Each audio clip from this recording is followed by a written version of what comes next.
యువమోర్చా కానీ, విద్యార్థి పరిషత్ కానీ అనేక సంఘాలు, భారతీయ జనతా పార్టీకి అనుబంధ సంఘాలన్నీ కూడా తెలంగాణ రాష్ట్ర ఏర్పాటు కోసం అనేక యాత్రలు, అనేక ఉద్యమాలు చేసి ఢిల్లీ వీధుల్లో లాఠీ దెబ్బలు తిని అనేక మంది కార్యకర్తలు ఇవాళ ఉద్యమం చేసిన విషయాన్ని ఇవాళ తెలంగాణ సమాజం గుర్తుంచుకోవాలి. కానీ దురదృష్టవశాత్తు ఇవాళ కేసీఆర్ కుటుంబం, కేసీఆర్ యొక్క డ్రామాల వల్ల, కేసీఆర్ ఆడిన నాటకాల వల్ల ఇవాళ భారతీయ జనతా పార్టీ చేసిన ఉద్యమం ఇవాళ ప్రజల ముందుకు రాలేకపోయింది.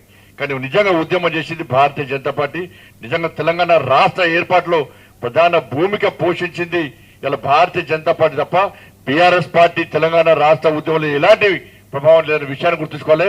తెలంగాణ రాష్ట్ర బిల్లు పెట్టిన సందర్భంలో ఆ రోజు పార్లమెంటు సభ్యుడిగా ఉన్న కేసీఆర్ అనే వ్యక్తి పార్లమెంటు రాకుండా ఇలా ఫామ్ హౌస్ కు పరిమితమైన విషయాన్ని ఒక్కసారి తెలంగాణ సమాజం గుర్తుంచుకోవాలి. తెలంగాణ ఉద్యమ సమయంలో పార్లమెంట్ లో జరుగుతున్న ఉద్యమంలో కానీ, పార్లమెంట్ లో బిల్లు ప్రవేశపెట్టినప్పుడు కానీ ఏ రోజు చర్చలో కేసీఆర్ పాల్గొనలేని విషయాన్ని ఒక్కసారి గుర్తుంచుకోవాలి. దొంగ దీక్షలు చేసి ఇవాళ ప్రజలను నమ్మించి మోసం చేసి కేవలం కేసీఆర్ కుటుంబం లాభపడ్డది.